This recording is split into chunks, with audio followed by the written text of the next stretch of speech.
तो जो आदमी भारत के दुश्मनों को छिपकर मात देता, उसका नाम शायद आपने पहली बार सुना होगा, लेकिन अब वे रॉ के नए चीफ बन गए हैं।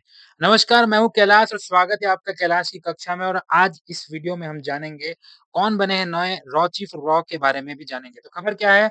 न्यू रॉ चीफ पराग जैन बने हैं। ये पराग जैन की तस्वीर आप देख सकते हैं। हू प्लेड अ की रोल इन ऑपरेशन सिंदूर में इनका एक बहुत बड़ा रोल था। Takes top job and succeed Ravi Sinha, Ravi Sinha को सक्सीड किया है। क्या है वो खबर? देखते हैं। तो भारत सरकार ने क्या किया है 1989 बैच के पंजाब कैडर के आईपीएस अधिकारी हैं पराग जैन, उनको देश की जो खुफिया एजेंसी है रॉ यानी रिसर्च एंड एनालिसिस विंग का नया चीफ नियुक्त किया गया है। उनका जो टेन्योर है वो 2 साल का होगा और वे रवि सिन्हा की जगह लेंगे जो 30 जून को रिटायर होने वाले हैं। आपको बता दूं कि जो पराग हैं वो लंबे समय से रॉ से जुड़े थे और रॉ के जो पूर्व प्रमुख थे पहले सामंत गोयल के साथ मिलकर उन्होंने बहुत काम किया है। पाकिस्तान डेस्क को वो संभाल रहे हैं। आर्टिकल 370 को हटाने, बालाकोट एयर स्ट्राइक जैसे मिशन पे इनका बहुत बड़ा रोल रहा है। अभी वर्तमान में पराग जो है वो एआरसी के प्रमुख है यानी कि एविएशन रिसर्च सेंटर के। उन्होंने ऑपरेशन सिंदूर के तहत पाकिस्तान के आतंकी शिविरों की पहचान में अहम भूमिका निभाई थी और पराग जैन एसएसपी चंडीगढ़ डीआईजी लुधियाना के पद पर भी रहे हैं। तो ये है he is Parag Jain new chief of raw. Raw के क्या है? न्यू चीफ है, चेहरा देख लीजिए। और जो रॉ का ये लोगो है वो इस तरह का है। रॉ क्या है? देखिए 1968 में इसकी स्थापना हुई थी। पूरा नाम क्या है? Research and analysis wing. काम क्या है? बाहरी खुफिया की जानकारी इकट्ठा करना, ठीक है? पहला प्रमुख कौन थे? फर्स्ट रॉ के चीफ कौन है? आरएन काओ, जिनके बारे में हम आगे बात भी करेंगे। रॉ ने देखिए ऑपरेशन जो ब्लू स्टार है, कारगिल वॉर है, सर्जिकल स्ट्राइक है, इस जो बड़े मिशन में इनमें बहुत बड़ा भूमिका निभाया है।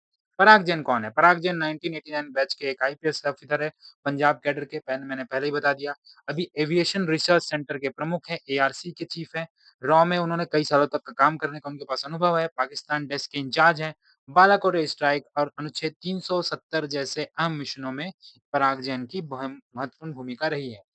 सफर कैसा रहा तो वो बताऊं। सबसे पहले वो बड़े पदों में एसएसपी चंडीगढ़ के रहे, लुधियाना डीआईजी रहे। जो आतंकवादी विरोधी ऑपरेशंस है, उनका लीडरशिप इनको मिला था। कनाडा और श्रीलंका में भी भारत को रिप्रेजेंट किया है और कनाडा में खालिस्तानी नेटवर्क का पर्दाफाश भी इन्होंने किया है।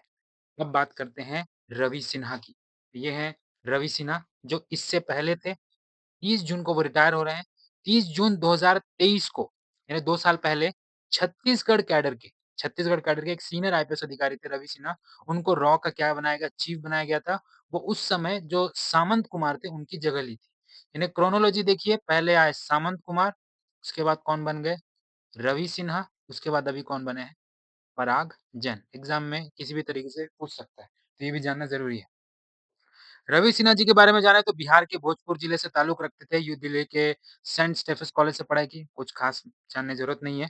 1988 में यूपीएससी की परीक्षा पास की थी और आईपीएस ऑफिसर बने थे और कैडर मिला था उनको मध्य प्रदेश का। अब बोलोगे छत्तीसगढ़ कैडर्स के सीनियर अधिकारी रहे, मध्य प्रदेश कैडर मिला था। तो ये मिला था 1988 में। आपको पता होगा साल 2000 में छत्तीसगढ़ जो है एक नया राज्य बना था, तो टेक्निकली जो थे वो छत्तीसगढ़ कैडर में चले गए थे। इंपॉर्टेंट चीज़ क्या है? आईपीएस रवि सिन्हा को ऑपरेशन मैन के नाम से जाना जाता था। ऑपरेशन मैन ये नाम याद रखिएगा।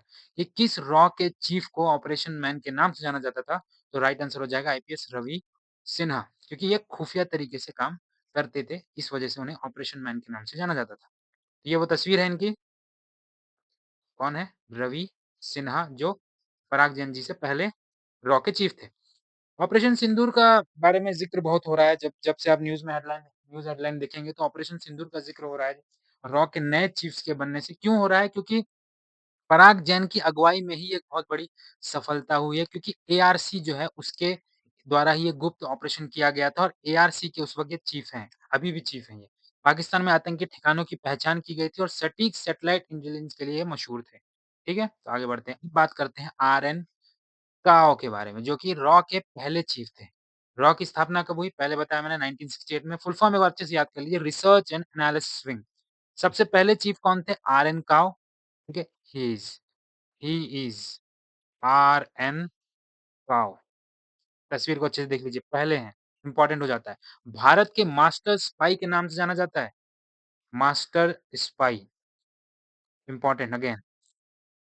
काओ ने रॉ के निदेशक के रूप में करीब 10 साल तक काम किया। इन्होंने 68 से लेके 77 तक अपनी सेवा इन्होंने दी थी।